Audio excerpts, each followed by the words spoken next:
વેડજમાં વીઈસીએલ પ્લાન્ટના પ્રદૂષણ સામે જન આક્રોશ. પ્રાંત કચેરી ખાતે આવેદનપત્ર આપી રજૂઆત કરી. જંબુસર તાલુકાના વેડજ નવી વસાહત શિવનગરના રહીશોએ વીઈસીએલ કેનાલ અને ફિલ્ટરેશન પ્લાન્ટ દ્વારા ફેલાવવામાં આવતા જીવલેણ પ્રદૂષણ વિરુદ્ધ પ્રાંત અધિકારી અને મામલતદારને લેખિત રજૂઆત કરી છે. ઝેરી ગેસ અને ઘોંઘાટ રહેણાંક વિસ્તારની નજીક બિનઅધિકૃત રીતે બનાવેલ પ્લાન્ટના કારણે રાત્રે ઝેરી ગેસ અને અસહ્ય દુર્ગંધ ફેલાય છે. તેમજ ભારે મશીનરીના અવાજથી શાળાને 150થી વધુ બાળકોનું શિક્ષણ જોખમાયું છે. અગાઉ આ પ્લાન્ટમાં ઝેરી ગેસથી 2 મજૂરો અને કેનાલમાં ડૂબી જવાથી સ્થાનિકોના મોત થયા હોવા છતાંય તંત્ર નિષ્ક્રિય છે. પ્લાન્ટનું મેનેજમેન્ટ નેતાઓ કે પ્રશાસનનો ડર રાખ્યા વગર સ્થાનિકોને ખોટા કેસમાં ફસાવવાની ધમકી આપી રહ્યું છે. પ્લાન્ટને રહેણાંક વિસ્તારથી 2 થી 5 કિલોમીટર દૂર ખસેડો અથવા રહીશોનું અન્ય જગ્યાએ પુનર્વસન કરો.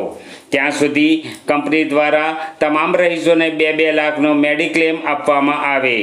ભવિષ્યમાં પ્રદૂષણથી કોઈ નાગરિકનું મોત થશે તો તેની સંપૂર્ણ જવાબદારી વેડજ ગ્રામ પંચાયત, પોલીસ અને વીઈસીએલ મેનેજમેન્ટની રહેશે તેવી ચીમકી ઉચ્ચારી હતી. હું રસિક જાદવ, સામાજિક આગેવાન, જંબુસર તાલુકાના વેડજ ગામનો નવી વસાહતનો રહેવાસી. અમે છેલ્લા 45-50 વર્ષથી ત્યાં રહીએ છીએ તમામ પરિવાર સાથે. અને આ વીઈસીએલ કેનલ છેલ્લા 20-25 વર્ષથી જ્યાં પહેલાં એક સિમ્પલ ઓફિસના બહાને આ ઓફિસ સ્થાપી અને ત્યાર પછી જે તે વાટાઘાટો કરીને ત્યાં ખુલ્લા સંપ બનાવવાના, ખુલ્લા સંપની અંદર મોટી મોટી મોટરો, હમિંગના અવાજની મોટરો એ કરી તમામ સ્થાનિકોને એનું નુકસાન થાય છે. હવે જે પ્રદૂષણ કરે છે એ પ્રદૂષણના શ્વાસની બીમારીને કારણે અમારે તેના સ્થાનિકોની અંદર 5 થી 10 લોકોના મોત થયા છે.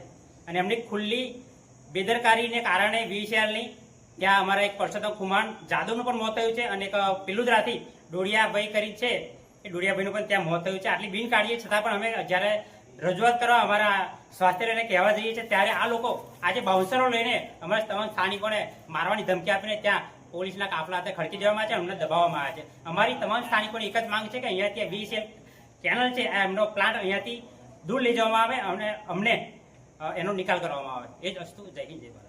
આજે શું કરવા તમે જંબુસર? આજે એને અનુસંધાને લઈને આજે જંબુસર પ્રાંત અધિકારીને અમે તમામ સ્થાનિકો એક આવેદન આપવામાં આવે છે કે તાત્કાલિક આનું શોર્ટ આઉટ કરી અમને યોગ્ય ન્યાય મળે.